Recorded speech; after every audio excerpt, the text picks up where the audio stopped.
El Clasico, 9 moments from Luis Figo's big head to Romario's individual brilliance that sum up football's greatest rivalry. Today sees the return of one of, if not the greatest, derby match of them all.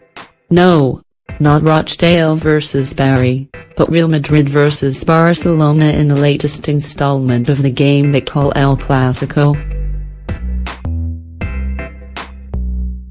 It's been a strange season for Real. They're currently 4th in the table, 11 points adrift of leaders Barcelona, with people now openly questioning the position of manager Zinedine Zidane. But could this be the game to kickstart their faltering campaign? Or will unbeaten Barca extend their lead still further?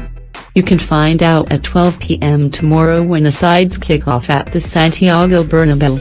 In the meantime, here are some classic moments from El Clasico. In 1994, Johan Cruyff's legendary Barca side battered Real 5-0 at the Camp Nou, with the visitors' chief tormentor being the Brazilian striker Romario. Though he scored a hat-trick that day, there was one goal that stood above the rest. Taking the ball near the edge of the Real penalty area, Romario turned and, with the ball seemingly stuck to his right boot, dragged it past Fernando Hierro in one magical movement before finishing with a trademark poke past the keeper. Dilemma for Messi. It's March 2007 and a 19-year-old kid with a prehistoric haircut has come on to make his El Clasico debut for Barcelona. His name, Lionel Messi. What happens next beggars belief. The teenager from Argentina runs the Real defense ragged, scoring a hat-trick as the game ends in a 3-3 draw. But nobody was talking about the result. All anyone, irrespective of team loyalties, was talking about was a young player tipped for the very top. You may have seen Jose Mourinho criticizing the players and officials of Manchester City for not showing sufficient respect when celebrating their win in the recent Manchester derby.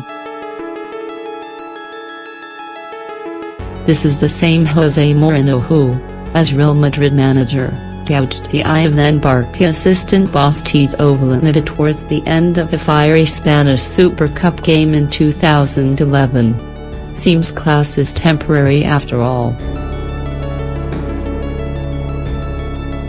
When Mourinho took over at Real Madrid, he found himself on the end of a 5-0 mauling at the Camp Nou in his first El Clasico game as coach in November 2010. What made it all the more galling was that Real were, up until that point, enjoying their best ever start to a league campaign. Certainly, the Real Madrid top brass weren't impressed. Club president Florentino Perez said it wasn't just the worst El Clasico they had ever played but the worst game in the history of the club. You wait all season for an El Clasico and then 4 come along all at once. Rewind to the 2010-11 season when Barcelona and Real Madrid played each other an incredible 4 times in just 17 days. There was a La Liga match that ended 1-1, the final of the Copa del Rey won by Real in 2 legs of a Champions League semi-final in which Barca exacted sweet revenge, before going on to Manchester United in the final at Wembley. Proof then that you really can't have too much of a good thing. The Copa del Rey final, 2014. The game is poised at 1-1 with just 5 minutes left to play.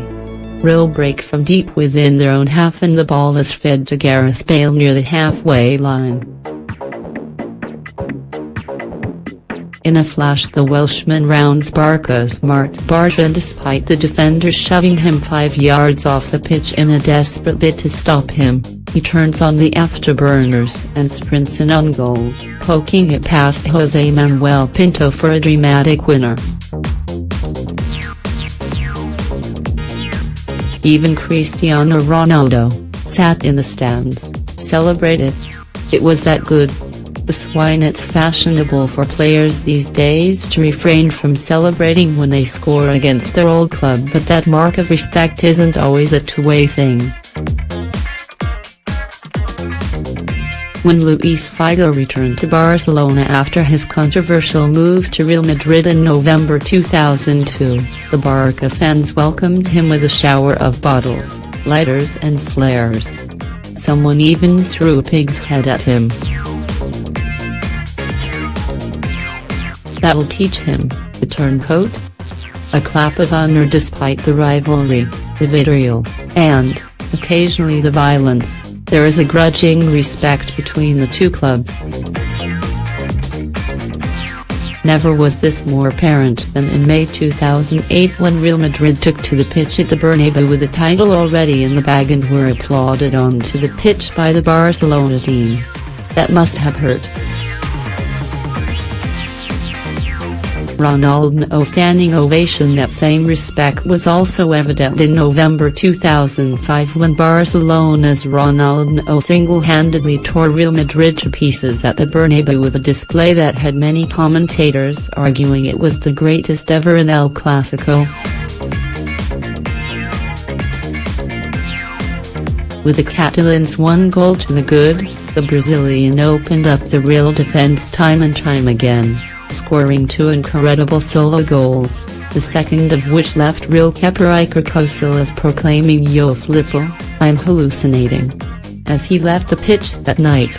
With Barcelona convincing 3-0 winners, the Real supporters rose as one to give him a standing ovation.